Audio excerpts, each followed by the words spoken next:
Hey everyone, welcome back to the Dairy Raid for a special edition of the Dairy Raid as I was able to sit down and have a chat with Jake Kocorowski, longtime member of the Badger Media, now running his own show at the Badger Observer, and had a chance to talk all things fall camp with the Badgers, from the new culture that is taking shape in Madison to how the new coaches are fitting into the program, how the changes to the offense and defense are building this new program, and everything in between.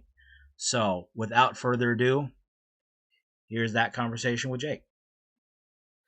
Okay, so I guess the first thing I want to ask is we've been hearing a lot about the new culture around Wisconsin football, the evolving culture of Wisconsin football. For someone who has been, at least with like the Luke Fickell era, you've been at the last two fall camps, you've seen spring ball, you've been around the players, the coaches. What is new? What has changed, or what can we feel like is changing that lead us to believe that a new culture is taking a hold? Yeah, and thanks for having me on, my good man. I know we've talked a lot over the years, so Yeah. it's great, finally, chatting more in detail. And really, it's just with this culture. I think you see players. It's really interesting. I know Colton Bartholomew from Badger Extra, my old teammate, had a great article up talking about some of the team bonding they've done with meetings they've had, like where the two players present. And I had talked, it's funny, I had the same interviews, and I was around the same people when Colton was asking those questions. So I kind of got some insights from them too, when I was interviewing, when I was in the same kind of scrum. And so it's really interesting having them start this where they're introducing themselves and kind of presenting themselves. And so the players get to know each other a little bit better. I think that's part of it. I think that I think it's also a fact too with, this is year 3 of Luke Fickell, and you're seeing, the turnover on the roster compared to what was in, the previous regime underneath Paul Christ. And I'm not saying there was like a huge, clash of things by any stretch, but it's also just now that he's got his people in, more of his people in, the people that he's recruited, and, others like Riley Ballman and Jackson Aker are still around for that matter too. So it's not like they've gone anywhere. Ben Barton's a 2020 kid, and he's kind of almost like, he's one of Paul Christ's 5 offensive line recruits in that 2020 class.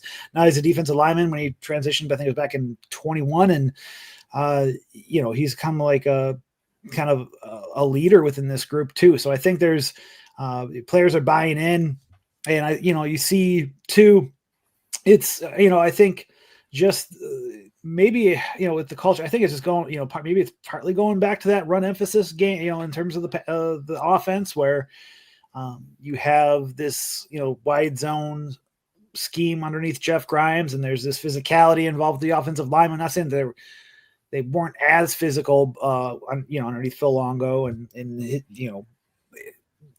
past 2 years, but I do think that, having this, they've run the ball pretty well, I feel. And within that, even the culture, that there's this physical mentality of imposing your will on opponents. And I think that may play a role on the offensive side, but I really feel that with, I think the team, it's always interesting because we always thought, and I said this before on Sirius XM earlier today, that, we kind of thought, at least I did, where the house that Chris built in that sense was, oh, well, you don't need to do too much. You just need to, okay, maybe take it down to the foundation's there.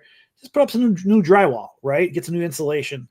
It's taken a little bit more than that, and they've had to kind of demo a few things. And that was one thing that they tried to put on an addition per se with the Phil Longo air raid that needed to be demolished and rebuilt in the way of what, Jeff Grimes is trying to do. So those are some of the things, but, you can tell that this team, I feel that, and it's always players speak too about how they're close they are. But even Braden Locke had said years ago about how Wisconsin's locker room is special basically. And like, it's different. And so I think that's still there and whatnot too. But yeah, I think what the changes that Luke Fickell did this season, this off season with, hiring Jeff Grimes and then also refreshing the defensive front, both at outside linebacker and defensive line also play a role in that too, kind of reestablish that identity.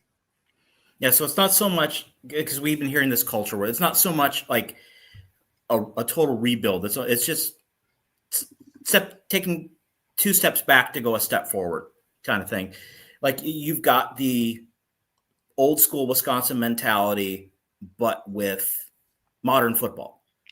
Because I've been watching as much Grimes stuff as I can. We'll watch all the clips coming out of camp, and it's not like they've gone back to the Christ offense, the Christ era. It's just the mentality. Like the offense is fresh, it's modern, it's got that new school spin on an old school attitude. And I think that's what Wisconsin needed all along. And it's always what I thought. Like I've been saying it, like I think Grimes would have been the perfect guy coming out for Luke Fickell instead of Phil Longo. It might have been too big of a step to go that complete polar direction. Right. But it definitely a good thing it sounds like is that this, again, we're going back to that culture world. It's a player driven thing. Like the coaches, they bring the system and stuff like that, but the players are the ones really leading. And it's nice to hear that it's even some of the old school, the guys who've been in the program the longest are leading the charge. Yeah. And you have, like Jake Renfro's been with Luke Fickell since he was, a freshman at Cincinnati, right? And so you have guys like Renfro, Riley Ballman, like I mentioned before, taking on a leadership role on the offensive line and in offense. AJ Blazik had said a couple days ago. I also think it's, like I said, Ben Barton's someone along those lines that's I feel is a leader within the defense, and you have these, like I said, it's player driven, but especially with this offense, you have.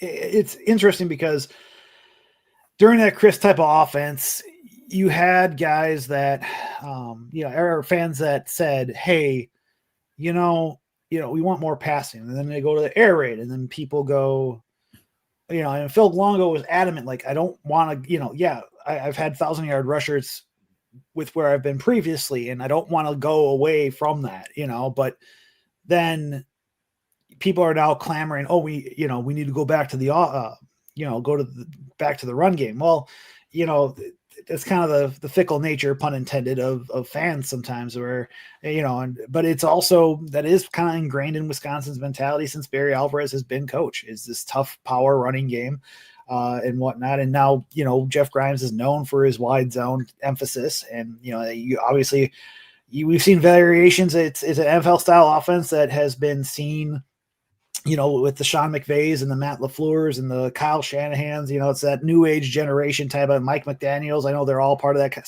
similar coaching tree, but they do things each a little different. And I'm wondering, I guess my question I need to ask Jeff is just, okay, which type are you? Are you Sean McVay? Are you more LaFleur? Are you more like this in your eyes? And it's for me though, what's good about it is that Wisconsin's also been known to have, to bring up guys and develop them for the NFL. And I think that type of offense being as popular as it is, I think it's going to help offensive players as well. And I think it's going to be big and, what's been asked and whatnot. But I also, it's up on Instagram on my Badger Observer at Instagram.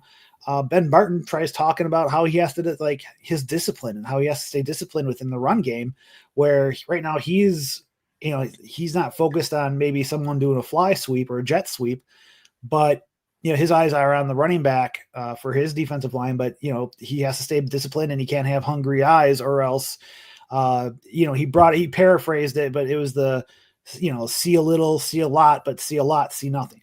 And that, and that basically just means you can't be everywhere or else you're going to miss stuff. You have to focus in on the smaller details, and that's when you can see what's going on. So he has to focus in on the running back that way. So I think it's been good that way for Wisconsin, and I still think Phil Longo's a good coach. That's the interesting part of it too. I think it just wasn't a good fit, and the hire of Jack Bicknell Jr. I don't think was necessarily the best. And all luck. I mean, Jack was always great talking to us, so best of luck to him in West Virginia. Now back with Rich Rod, but this is a very interesting, I think, I think it's going to be an intriguing offense. I think it's going to give Wisconsin a chance to do more and have more chances to win this season. And the question is going to be just how much can they actually do so against this formidable schedule. Yeah, and it always, thinking back to the great Wisconsin offenses of old, like how they got beat was teams could out athlete them, where they could just, if you were bigger and stronger or you're more athletic, the scheme didn't force you to play the entire field. What I love about Grimes' offense is you have to play assignment football. You have to defend the entire field, and you have to be disciplined, because with the wide zone, if your linebackers get antsy, 1 foot in the ground, and our running back is to the end zone before the linebacker realizes he outran him. And it's funny. It's what it was our most successful blocking scheme last year, but the mentality is a little bit different now. There's a little less patience. It's a little more, I don't know, a more violent form of the wide zone. So I'm really, really looking forward to that. And you're in combination with the passing game. And you're seeing that during practice now. I mean, they're not saying the defense is just getting bowled over. They're not. I mean, EJ Whitlow, we're talking on a Wednesday. We talked to him, or Thursday for you, my good man, overseas. Yep. But you're looking at you're talking to him. I mean, he feels they got 6, 7, 8 defensive linemen deep.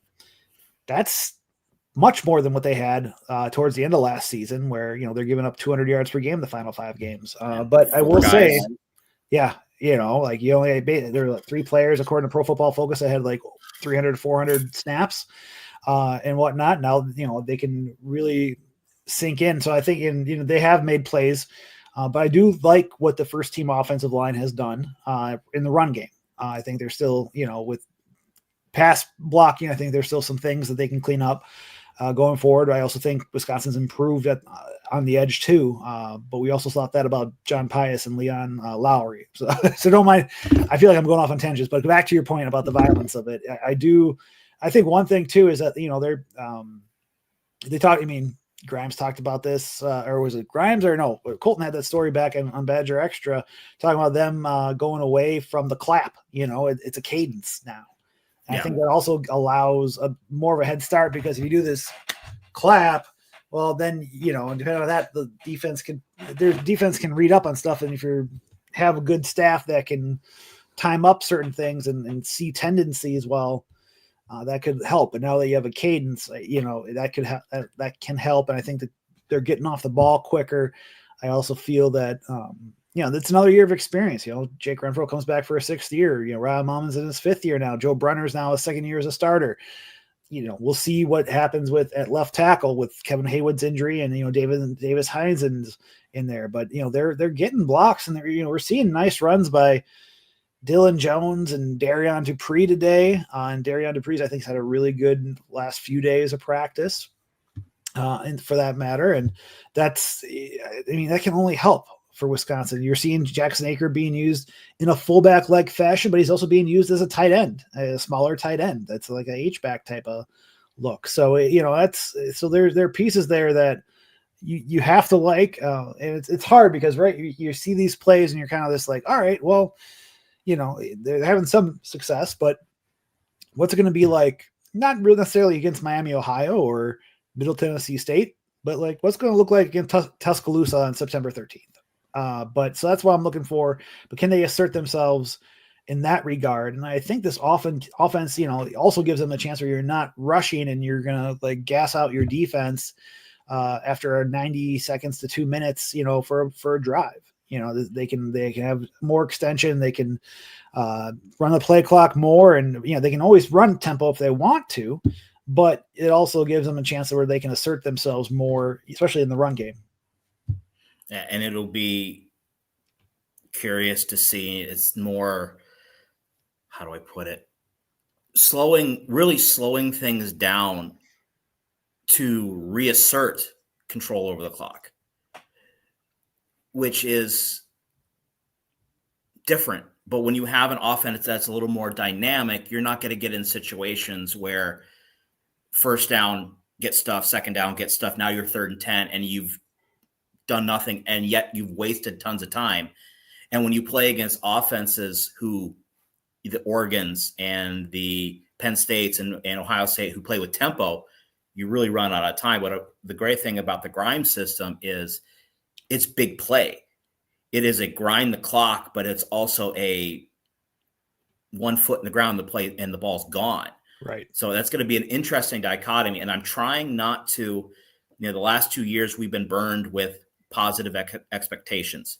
We were so excited going into 23, tempered excitement last year, but still excited. And now it's year 3. We're hearing good things in camp, like we always kind of do. Right.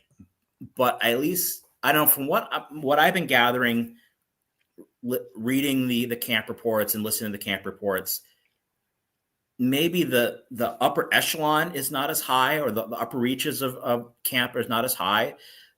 But outside of a couple, the left tackle spot, we're not hearing as much like this guy had a really bad day, this unit had a really bad day. It's a lot of, no, we're looking pretty good.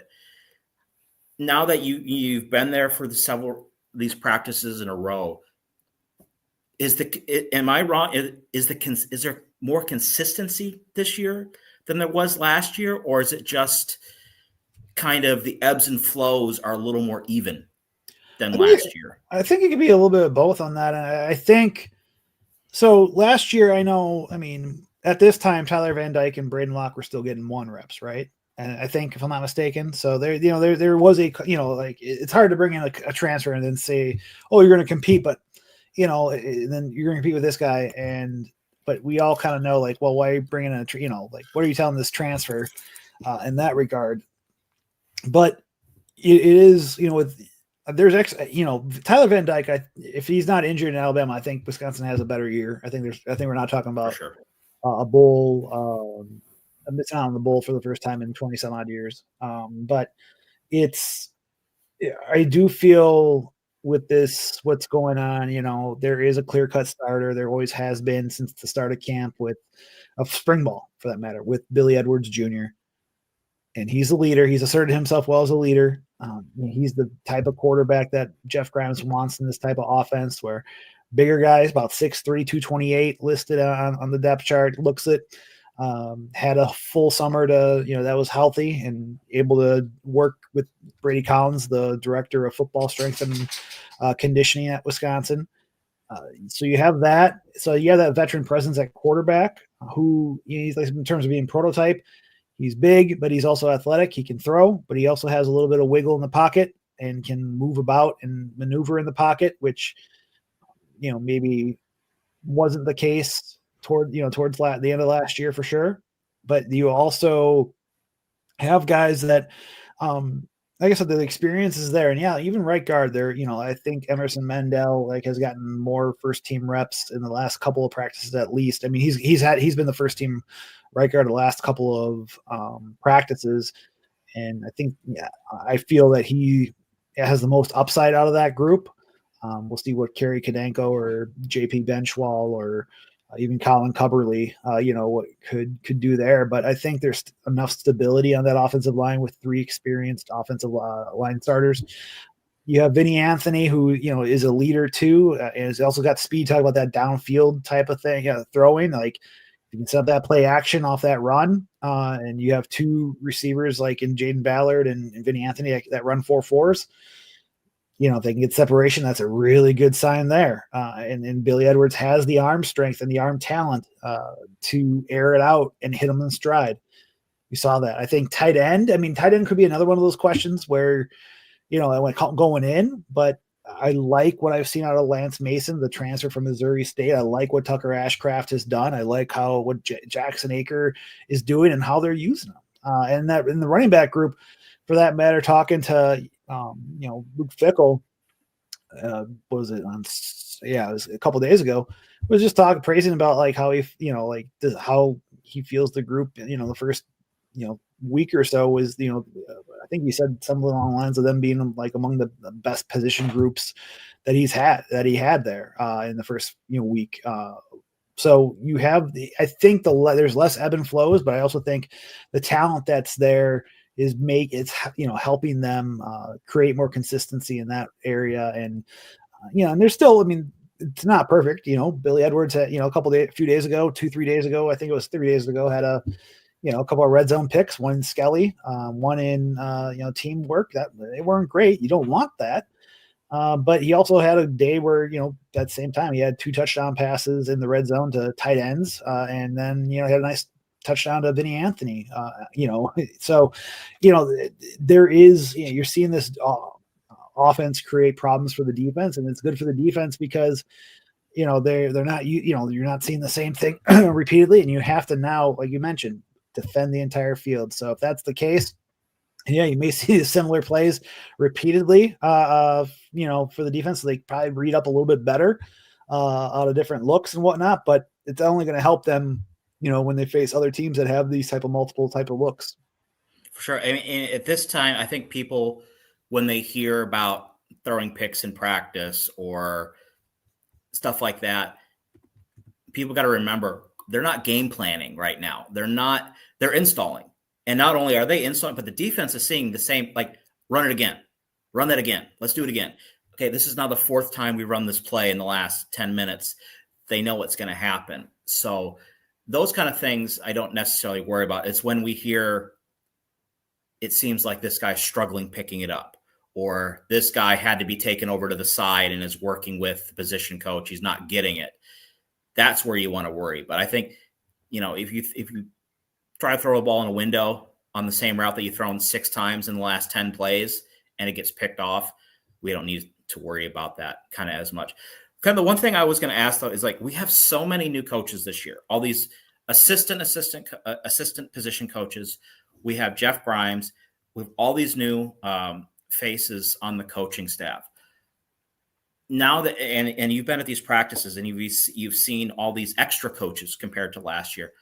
How has the practice dynamic changed? Like, during individual time, is Jeff Grimes just he doesn't have a position group? Is he just wandering through the groups? Is he kind of sticking more towards the offensive line because that's who he is, but they have 3 coaches? Like, how does all these assistants, how do you see the dynamics working in practice? Because I'm always fascinated with that stuff. Yeah, I mean, Jordan Reed, one guy you're talking with Jordan Reed, I mean, he, and Kenny Guyton moves over quarterbacks, right? So there's a different dynamic there. They're working on the side, they're going through drills for quarterbacks while they're doing a special teams period, like to start practice. You're seeing guys like that, they're working on the side, on the sideline, throwing balls and working on their drops and whatnot. You're seeing, Jordan Reed's doing his work, who I think really is a home run type of hire. I think with what he did and what he's done on the recruiting trail, along with just how, what's being asked to him with this wide receiver group with, you have Vinny Anthony returning, but he's the one that's really has the only production. There's, Chris Brooks hasn't really been able to prove himself. Jaden Ballard from Ohio State. Yeah, he was part of a great wide receiver rooms, but he never actually, he only had 11 career catches coming into this season. And then you have younger talent like Eugene Hilton Jr., Kyan Barry Johnson, others. You also have Tretch, who, he hasn't really established himself yet. So I think you're seeing those guys do drills and they're working through stuff there. With Grimes, one thing that was interesting is that AJ Blazek loves it when Grimes comes over during practice, and when I was down in the field a couple days ago, 2-3 days ago, saw Grimes working with the tackles and trying to work on particular blocking there, and he'll go over there and you see those guys, you see him and Luke Fickell around the field. Scott Power, I've seen him work with the defensive backs, and whatnot. He came over from Western Michigan as well. So you see that in Tuff Borland. You talk about an assistant inside linebackers coach. He's helping run drills alongside Mike Trissel and and whatnot. So you see those guys, and that's big. Even with the tight end groups. You have obviously Joe Ludwig, who's the son of Andy Ludwig, former Wisconsin offensive coordinator / Utah offensive coordinator. But you have these, the assistants really do help, and it does make a huge deal where they're able to focus in more and help. Because Mike Tressel's a defensive coordinator too, so it's you have a position, and a lot of those D coordinators have position groups, but it's good having that assistant there. if needed. And we already seen like what Tough Borland can do also on the recruiting trail when he's sent out. So, but yeah, that's just kind of the glimpse there. And then you have like Luke just Luke Fickle just looking all over the field and whatnot. You see him, when they're running kind of modified team drills, talking and whatnot too. So, but even like Casey Robach, and Zach Keeman's, Zach Keeman's a graduate assistant, and we all know Casey Robach. It's really interesting. For that, diving into that, AJ Blas, like it said, like, they could have 4 coaches coaching the offensive line at one time. Yeah. And that, he's like, he called it out. He's like, just how it can be so beneficial to develop offensive linemen. So, I think that's huge. And it's just very interesting. It's also very interesting just watching the entire operation run, because you have the student managers, you have the equipment managers, and just trying to work and help out too. It's quite the operation to be run, Definitely a lot of moving parts. And it's great to, I got to imagine for Mike Trussell and for Coach Grimes, the ability to kind of sit back and kind of see the overall picture instead of, okay, you have, like last year, Phil Longo, he's the offensive coordinator, but he's also the quarterback coach. So he needs to have his focus in one area during practice. And so he can't really, part of his overall job is to know the offense as a whole. At least with Coach Grimes not having a position. Yeah, of course, he's got his emphasis with the offensive line, but he also, if he wants to, he can go watch the wide receivers. He can go watch the quarterbacks, and that's got to be refreshing. And that's actually one of the nice things I have, like for me this season. I don't have a position to coach. I love it. I just walk around. I just walk around every group and just kind of couple words here and there, all this kind of things. And it's amazing how much more you can see by just looking. And that's a dumb way to put it, but when you don't have to focus on one thing, it really helps you see the big picture. Nice. Yeah. And that actually kind of leads me to the next question is, how is Grimes at practice? Like you see a lot of the behind the scenes stuff with Phil Longo last year. He seemed very laid back, very almost quiet, and just kind of go with the flow kind of guy. Grimes seems to be, he's a big guy, former offensive lineman type. He's got this presence to him, big booming voice. How is he on the field? Yeah, and I haven't paid too much attention like during 11-on-11 periods when we're in the press box. So that's one thing I can take a look for you, and I can also that'll be part of one of my takeaways and just how the coaches are on the field. Because you see, whenever there's big applause, you see the player, the coaches overall, like AJ Blasek had a good block. I think it was like Logan Powell he's a freshman center getting a good block, and you see Blazek's voice raise up, and you're like, oh, that's, hey, and yeah. So AJ's got that raspy voice to him, which I love about him. But he, with Grimes though, he's directing, and I think he's pretty blunt, but it's also, you see the respect like the linemen have for him, because he's one of them. He played at Vonsick and UTEP, right? So, you have a player like that, someone like that's a former player, and I think he commands the respect, and you're seeing, this offense. I'm guessing, I'm speculating here, but I'm guessing the players are seeing just what they're able to do within this offense compared to the offense prior. And I think that's going to be an interesting thing going forward with Wisconsin, and just, what they plan on doing, with game planning and whatnot. But yeah, I haven't seen anything where, anyone's been out of hand or anything like that, or had any, disagreements or anything with, or, any type of showing any discontent or anything. I think everyone's like locked in, and they're rolling, and, they're listening to what he's saying.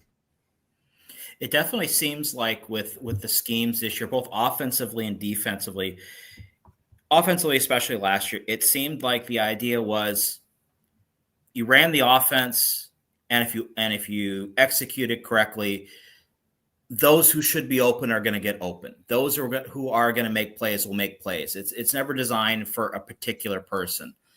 This year, it's definitely seems like with a more pro style offenses, you're actively trying to scheme people open. You're actively trying to get people involved based on their ability. Has there been any? Can you see that emphasis in practice? Like they're really trying to find different ways to get Tretch the ball. They're really trying to find ways to maybe have a little more variety with a certain player in mind. And so we're getting away from kind of last year was like everyone find your spot and the quarterback will find you. Now it's like we're going to design to get the ball to you. Right. I mean, I think you can see it in just what they're trying to do with like the wide receivers and the running backs. And I think they talk about defending the whole field. I think that's what's part of it. I don't know how many times where I was wondering why they weren't running fly sweeps or trying to defend the field like last year, which I know it's not probably not part of that offense, right? But you're also just, and it's something that we saw with the Paul Christ offense, right? Where, those jet sweeps are kind of staples of, keeping the defense honest, where they could run, run plays off of it where, okay, well, it's going to go, could go between the tackles, or you're going to see David Gilreath go 85 yards. And I think that's huge for Wisconsin and what they're trying to do. And I think that's part of the scheming, so that, you have to defend, like I said, you're like Ben Barton said, you have to stay disciplined, and you can't think the whole picture in this regard, or else you're going to lose the details, and then you're going to, end up probably getting pancaked. And he said, like, that is not the goal. It was his exact word. It was verbatim, near verbatim words. But you have also, there are certain places and by the way, just letting everyone know too, and Wisconsin doesn't want us talking about scheme and whatnot too. Right. So let everybody know I can't dive into the exact personnel or what they're doing, but I will say, there's a couple plays where, there's Lance Mason made a nice catch where he was wide open, and you're like, oh, that's a nice play. You're seeing the receivers. It's not just the running backs getting the ball on running plays. And so I think that is a huge key in terms of the scheme, where you're going to it's going to force defenses to, all right, break out the film and here's how it's going to go, it keeps you off guard more than what it was last year. And I think that's going to be a huge benefit for Wisconsin. Yeah. It really noticed that it's definitely almost borrowing a phrase from the air raid, getting athletes in space, especially with the receiver group. They're really finding, and again, you guys can't say anything what you see, but even the little clips and stuff that we see online, like I saw, it was Carter Smith's dad posted a little clip of Carter doing a drill. And I'm like, oh, I can see what that's setting up. And it's just a little shovel pass to Grover Bortolotti. He's like, but you can see the footwork. So, all right, the receiver's going to get involved with that one as well on a little. It's not just the jazz sweep getting the receivers in the run game. So that's something I actually find really refreshing, is like, we're going to get more people involved, but it's not going to be, again, it's the old school Wisconsin mentality with this new school type of offense. Right. Yeah. You hit it right on the head, man. I think then that's what makes it intriguing. And I know that, it's hard, right? Because with this schedule, they have to play Phil Parker's Iowa. They got to face Alabama with their talent. They got to, that murderer's row stretch that starts in October at Michigan and goes and ends at Oregon. That's tough, man. You also got Indiana on the road, which we'll see how they fare. I like the quarterback pickup there, but defensively, we'll see what they can do.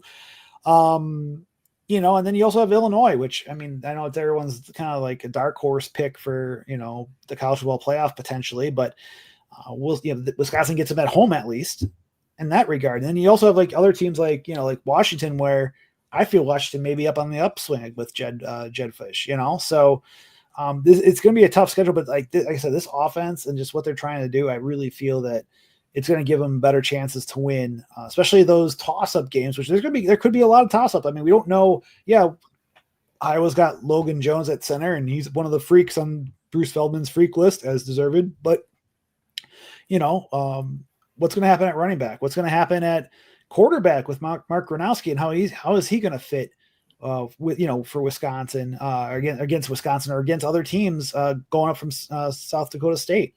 and the defense should be good, but I also think Wisconsin could may have an opportunity to help wear them down further than what you saw in Iowa City last year where they got blown out. So it's very I think this offense gives them a better chance. I think what they also done on defense too. I think Wisconsin's in a better shape, and I think they're in a better structure to go forward, especially this season and in future years. But we'll see. It's very much though, we can talk about just what these smaller things, but it's really now, and we coined it on the Badger Extra podcast before I was no longer part of the State Journal, but especially for the defense, it's a prove it year. Yeah, it's a prove it defense. And you can say the same thing for the offense too, in terms of, okay, you guys are looking good in practice running the ball.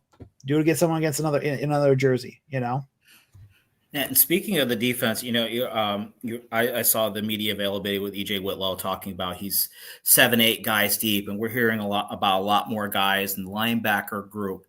And it seems like our great Badger defenses of the past, they were always kind of headlined by stud linebacker, stud edge rusher. Can't talk. DB, there was the guy or the couple guys. This team doesn't seem like there might be some budding stars. Mason Reiger is definitely one that everyone's been talking about, but it really seems like this year could almost be a defense by committee. Like there could be almost like, I heard it on, I can't remember what podcast I heard on, but talking about like almost like line shifts in hockey, like line changes. When you're seeing it in practice, is that kind of just a lot of different, again, without getting too far into the scheme, are we just seeing lots of different groupings, a lot of different people getting involved, or is it just maybe a product of its camp and we're still trying to figure guys out? Or are there players more, it seems like more players are getting involved that could actually contribute than maybe in years past? Yeah. EJ Whitlow said it, saying like, he's like, you guys have seen the number of combinations I've put out on the line. And he says he says right now he feels between 6 to 8 players could, he said 6, 7, 8 players could be ready, he feels could be ready, to contribute really. And so I think that's a huge statement, like we discussed earlier. So I think you're seeing combinations of guys going in, and even like at second team reps, Nolan Vills and Jamel Howard Jr. are both performing pretty well, and whatnot. Then you're also seeing, like I said, you have the defensive line rotation in, and then the outside linebackers are really interesting where, Corey Walker's coming back. Luke Fickle talked about like a lower back type of thing. So you didn't really see him too much during the first week. Now he's starting to, he's getting first and second team reps, I think, based off my notes today. So he's a heavier 290, he was nearly 300 in the spring. He is about 290. He was listed on the fall camp roster. So he's he's lines up on the edge, but you call him a defensive end, really, and whatnot, but he's still he's on the line. Daryl Peterson's up to 260s, but you have like different combinations of those guys. Mason Reiger, Sebastian Cheeks, have provided the most pressure, I would say, against the first team line on that end. Cheeks has that speed that makes it hard for, not just Wisconsin's tackles, but it should be harder for other Big Ten tackles to contain you, at least you hope, if you're a Wisconsin fan. But you're also seeing guys like Tyrese Fearbry come in, the Kentucky transfer. And, I talked about it. When was it? I thought maybe a day or two ago on my observations. Like he had, between a couple of days, he had like 3 sacks. They were all against the second team offensive line, but he was still getting back there. And I think, there's talent there. There's Nick Clayton, who, Brady Collins was talking lovingly and glowingly about him during Squad Fest, about how he ran like a 4.59 at over 230 pounds, which is, huge for, insane. And I think he's still another year away from like maturing further, but I do feel that Clayton could provide a presence there as well. Aaron Witt probably has a role somewhere, and has a role on this defense. He had a couple of sacks. Granted, he was untouched today on both those occasions, but he he had a couple of sacks today. And so you have this big buildup of guys. I'm not even talking about like the Ernest Willers or the Michael Gardners or whatnot. So for me, I think that's a really good sign for Wisconsin, where they realized they needed to load up on the defensive front, and they did it at two key positions. And I will say, there's Ricardo Hallman, who is probably looking back to return back to All-American form like he did in 2023. Who they need to figure out at cornerback opposite him with the Nazir Forkurian situation still murky. Emilio Agard's gotten some first team reps. I know him and Deani Hill were going back and forth, but I think I've seen, Agard's gotten a lot of first team reps, earlier today. But you're also trying to figure out who's going to back up Hallman right now. And you're seeing a true freshman, Kairos Gaines, who was a late addition to the class, a late flip from, I think it was Miami of Ohio, if I'm not mistaken. Right. He's stepped up, and he's a freshman. He's got some things to clean up. It's stuff that's hard for me because I'm not necessarily an X's and O's guy, but he doesn't look scared. He's taking advantage of those reps when he can. And safety wise, Austin Brown was also named to the freaks list, and him and Preston Zachman. I think those two guys are the senior leadership too, and guys that have been here for a while. Zachman's a 6th-year guy. And he's, former like Brown and others like Malman and Aker and Hallman are Christ recruits. And now that, they've stepped up. And so I think, if Forkurian somehow gets eligibility down the road, that, and he returns, but if he has can return to form and have fresh legs, etc.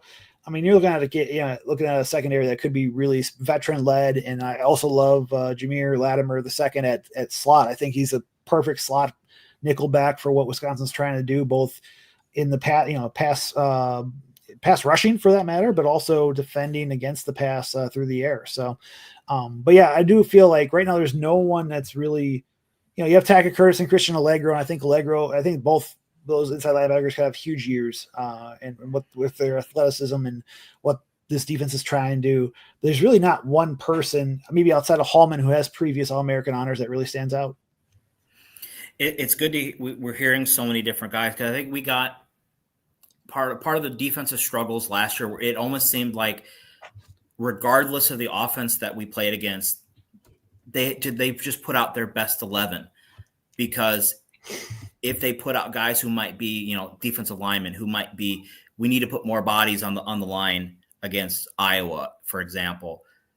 But skill wise, that you were going to lose something. And so that's why maybe there was a little more matchup problems, because we were playing solely on, we got to put our best guys on the field. Now it seems like, at least, and we saw it in the spring, and they were running so many different personnel groupings and fronts, and they're lining up differently against the same formation and stuff. Like, it really seems like Tressel is digging a lot deeper into his bag of tricks, maybe bringing in a little bit more of what he wanted to do, getting away from the idea of them melding the elites and just running the Jim Leonard defense the first 2 years. Now it's a little bit more what they want to do, and hopefully that's going to help them kind of balance things out a little bit, to where the 11 guys that we had, that are top guys, were good against the speed teams, but struggle against the power teams. And now I think maybe we got a chance to be a little more balanced, because we have more guys who can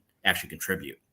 I mean, I remember Ben Barton talking about it during local media day last week about just, he's 300 plus, I think he's listed at 325 right now, but you have, Elijah Hills, who's like maybe 285, in the interior. And then, all these, he's strong, and you could say arguably Hills was their best defensive lineman. I think he was.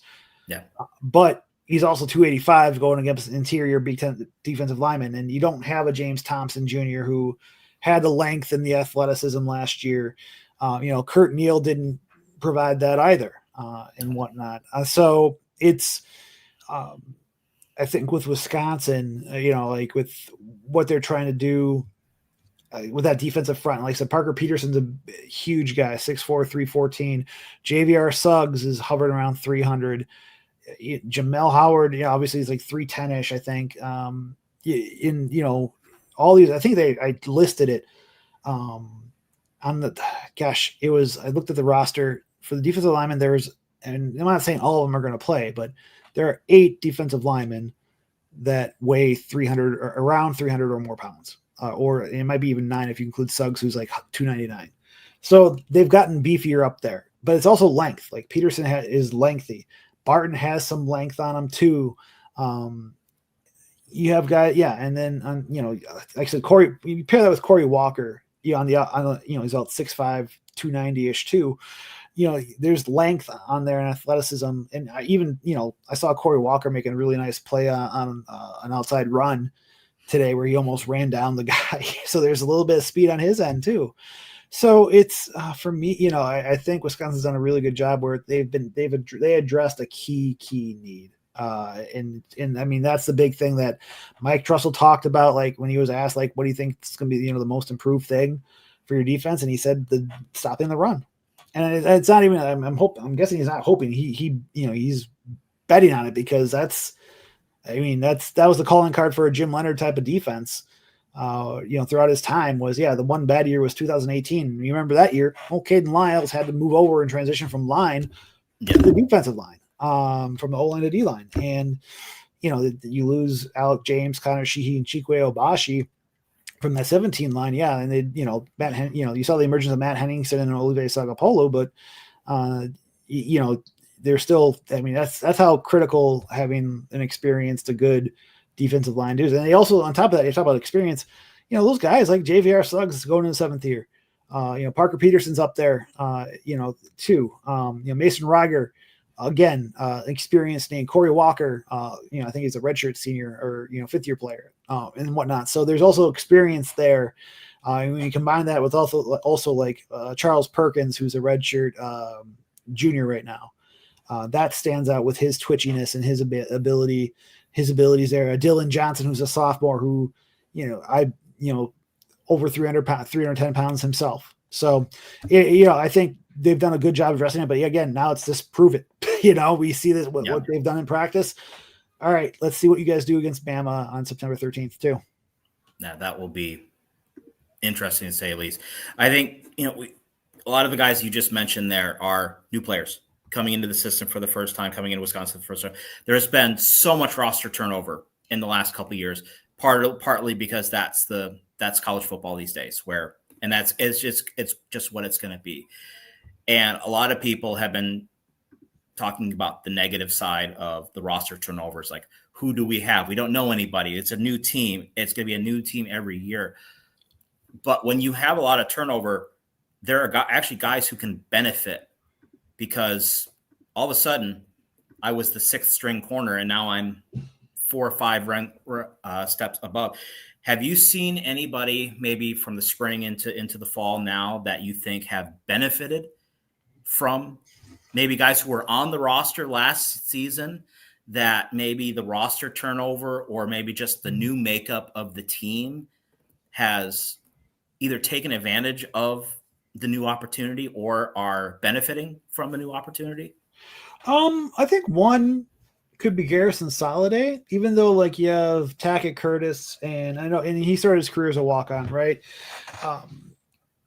Christian Allegro didn't do 11-on-11 team periods today. So you saw Thomas Heiberger, and maybe he's also in this regard too, because he switched over to inside linebacker from outside. But him and Garrison Soliday were interchangeably working first team reps opposite Tackett Curtis. So you have Jaheim Thomas leave, you have Jake Chaney leave. They depart for their NFL, they exhaust their eligibility, and you have Tackett Curtis, you have Christian Allegro, who I think will be the first day starters. I'm not saying they are starters right now, but they have gotten the majority of the first up reps when healthy. But I think Soliday, someone that's always just been consistent as a walk-on, and now he's getting a little bit of shine there. At least today, they're looking for a I feel they have three really good inside linebackers with Curtis Allegro and then Antaron Turner, who's the FCS transfer from Western Carolina. I think, they have three. You talk about Heiberger. I think Heiberger has that opportunity too, where he fits that. He is the same type of frame as Christian Allegro, just not as heavy right now, about 10 pounds lighter on the fall camp roster. So I think that position really, and even, they're going to have to compete against someone like a Cooper Canalano who's gotten second team reps, and Cooper's really done a good job. And he's beefed up considerably from, he was big in Germantown, but he's even bigger now. So I think that position group there, I think is what stands out. I'm trying to think if there's anybody else really because safety is not really the case because he brought in two transfers. Cornerback. I think the one thing would be, even just an A-guard for that matter with, Xavier Lucas is now at Miami, which obviously is still there. That situation still that situation. You have Nazir Forkurine, who also, his situation's murky. And so I think A-guard has come in and, he's working at that boundary corner spot opposite Hallman. And so I think that's another name to watch there. Chris Brooks Jr. may be the other one who's, on the receiver end for offense, who, when he's healthy, he's a physical guy. He has good hands and, he can provide a presence, blocking and also catching the ball. So I think that's someone too to watch. But yeah, I would say even like, it's hard to even say with running back because Dylan Jones and Darian Dupree, Tyree Walker, we all thought he exhausted his eligibility until the JUCO ruling, and now he's at Cincinnati. But maybe that's someone like a Cade Yakimelli, who I think that running back group, you have three starting caliber type of players, and if Dylan Jones mostly getting the first up reps with the first team, and then when he's getting 11-on-11 reps, but then it's Dupree and Yakimelli that have been getting those interchangeably working with the first team offense too, and when you're one of your one of the fastest players on the team, Brady Collins told me Yakimelli ran a 4.4, and then he's maybe the 2A or 2B running back behind Jones possibly, but even though he'll get first team reps, but there are times where like in fall camp where you see him like getting reps after Dupree with the first team, that's saying something. So yeah, with that offense. So, but yeah, I think there are some players that have benefited that way. For sure. Well, one thing I was going to ask too is like, you were at spring ball, now you're at fall camp. Has there been anybody that you've seen that maybe in spring ball weren't, catching your eye, but now we're in fall camp? Like, who was that? Oh, it's so-and-so, that guy. Wow, that's a big play. Haven't heard his name in a while. Or somebody maybe just did, wasn't asserting their presence in spring ball, but all of a sudden now that we're in fall camp, are kind of making themselves known. Yeah, I think Brandon Lane may fit that, the defensive lineman. He may be part of the 6 to 8 that get reps during the season at defensive lineman. He got reps last year, but he played in 8 games and had like 4 tackles. He wasn't a presence, right? He didn't have the snap counts compared to the others. But saw him today. I saw him it's kind of pointed out because Colton and Jim Polzine, we sit together in the press box, and I'm looking around and I'm like, is that Brandon Lane getting first team reps? And he's like, yeah. And, he was getting first team reps, and, I saw part of his thing, kind of the part of it during the spring, not all of it, but I didn't really see him ever get first team reps in the spring. Now I missed some time because I got laid off and, and whatnot, but I came back to, basically start what I'm starting now. But but getting first team reps, he had a nice pressure in the backfield today against the first team offensive line. And EJ Whitlow's talked and praised about how, there's more confidence in him. He's, and you're seeing that. And so he's been aggressive, and that's what they want out of their defensive linemen. So I think that's someone that stands out right there. Catalano, maybe. I saw Catalano towards the end of fall camp, I think spring ball, take some big strides, but in fall camp, I think he's continued that.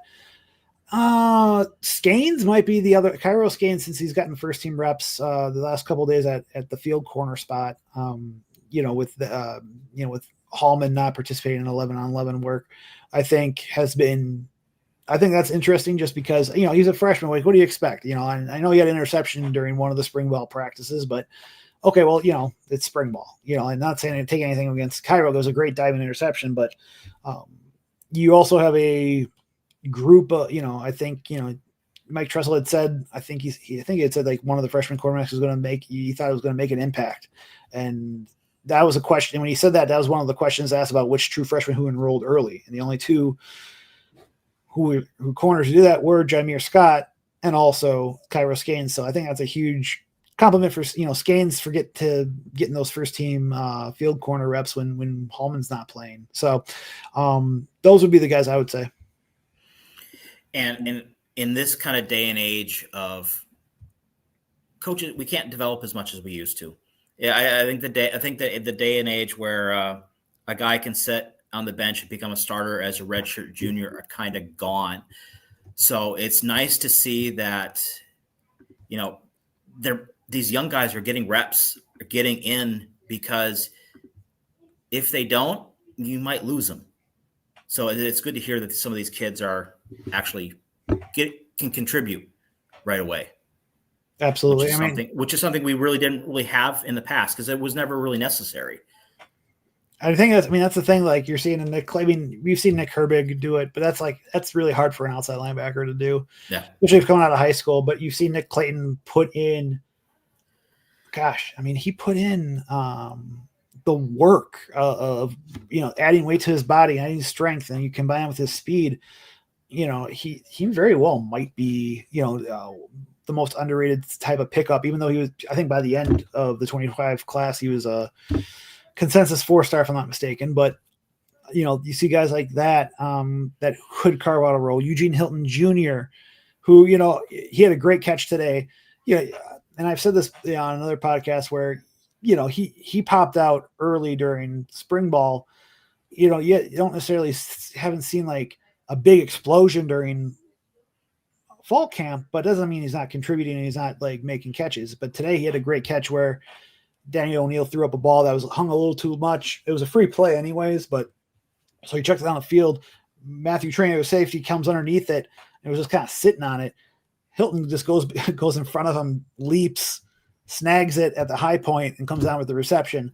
That's just something special, But you even seen happened with Dupree last year, Dylan Johnson, Kevin Haywood to an extent.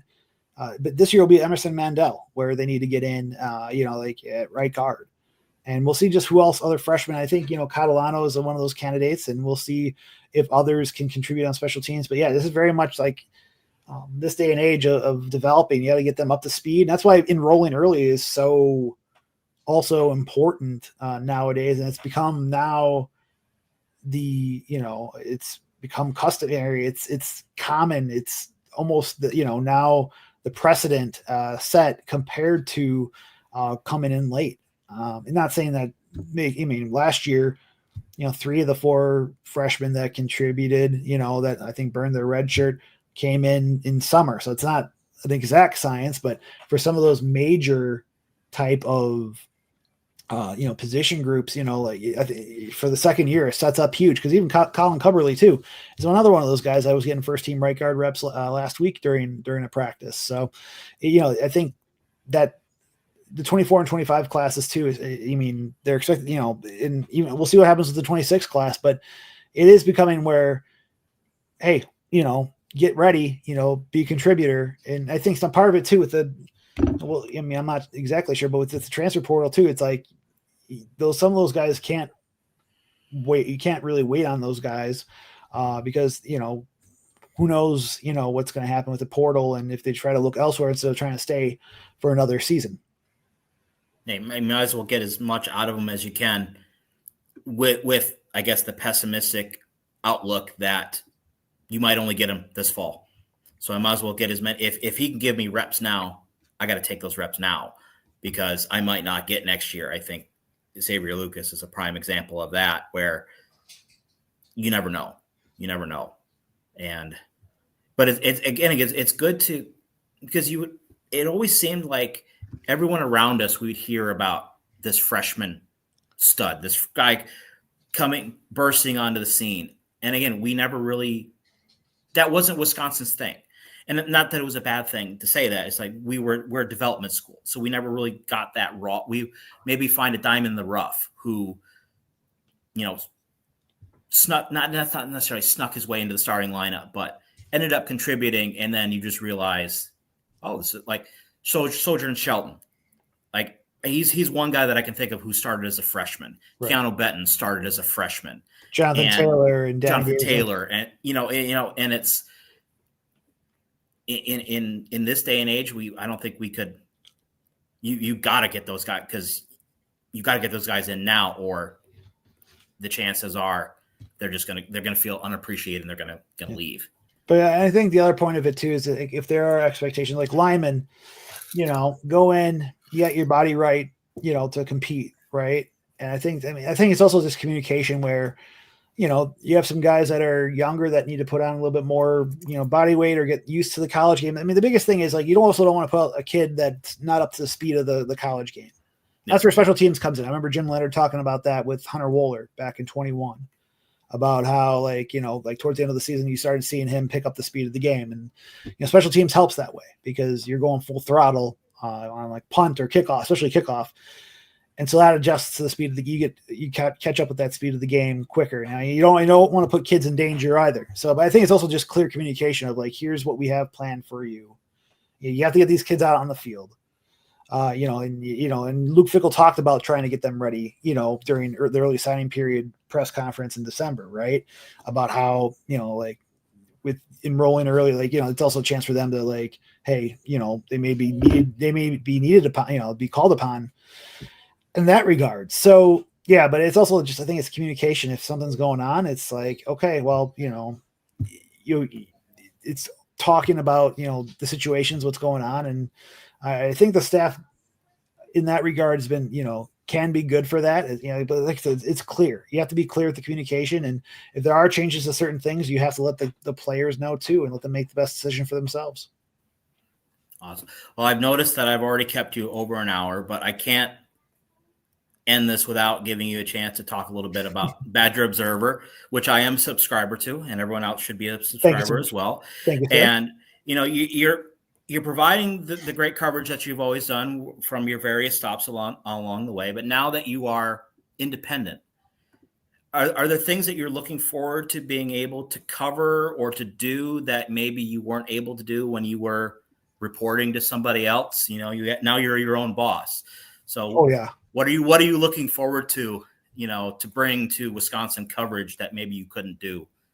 Yeah, I mean, that's a great question. I love it because it's also, my mind works so many different ideas. And I do miss having someone being like,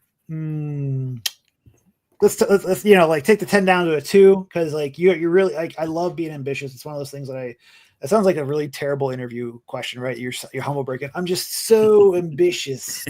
Oh, look at me. Oh, but one of the things that I want to do is go, like, for recruiting. And maybe I'll break it on this show. Like, my goal is to go down, and I've got to book my tickets before it goes up even further tonight.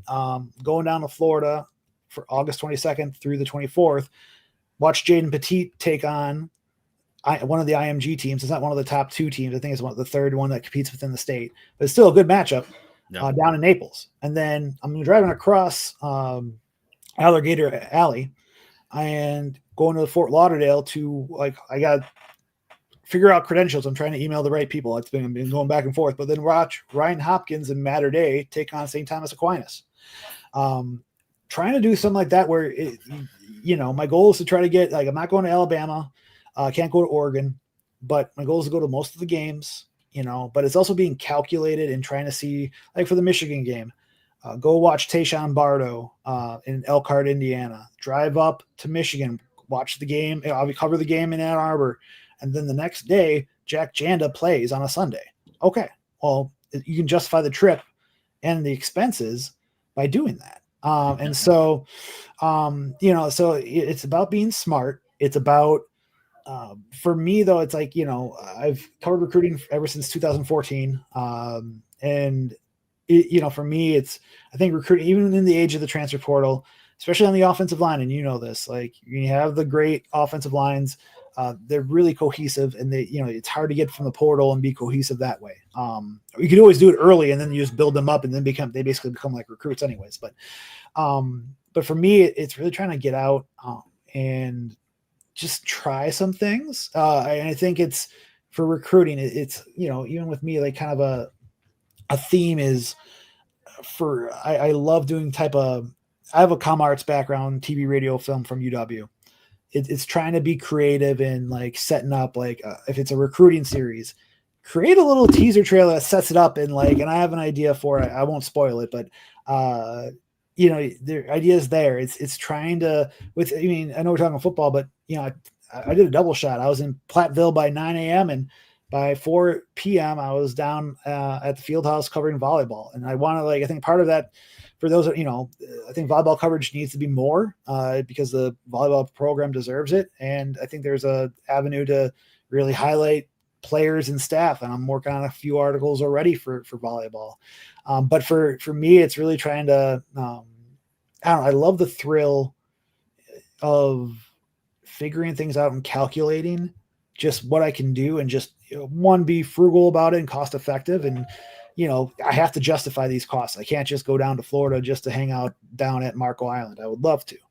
I lived in Cape Coral as a teenager. I would love to just do that, but I can't. It's got to be concise of, okay, I'm going to go cover this kid. I'm going to write about it.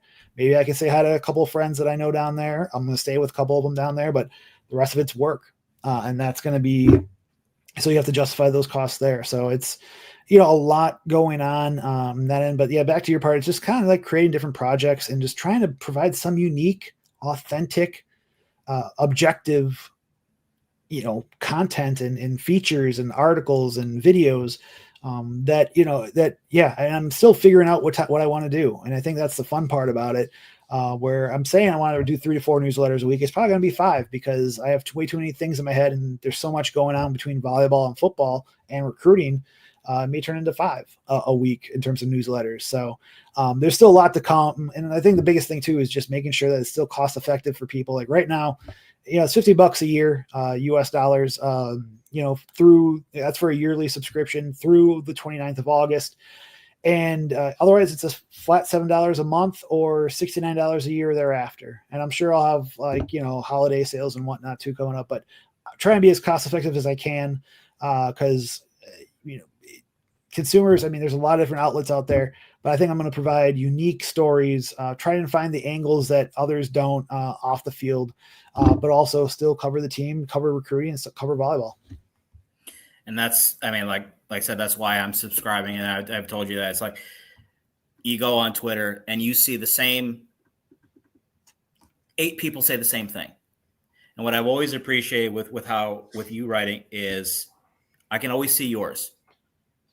You stand it. You got a little more.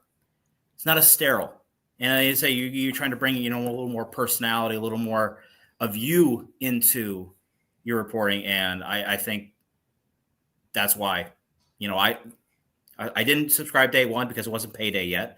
But well, I appreciate soon as payday came around, I knew I would be there, and for sure, anyone who subscribes to the Dairy Raid should be checking you out for sure. And now I'm definitely well over an hour. And so I really appreciate you taking the time. Definitely, if we could find a time later in the year, it'd be great to do this again. I just realized we spent all this time talking. We didn't talk about Culver's, which is something I actually had in my notes. But that's all good, brother. No, it's all good. But next time for sure. But definitely appreciate you. And anytime you want to talk again, I'm all for it. Hey man, and thank you. Thank you for you subscribing. Thank you for this opportunity to talk some Badgers football. Anytime you need me, man. And I'll tell you this on air, off air, just anytime you need me, man. Anytime you want to talk, I'm all ears.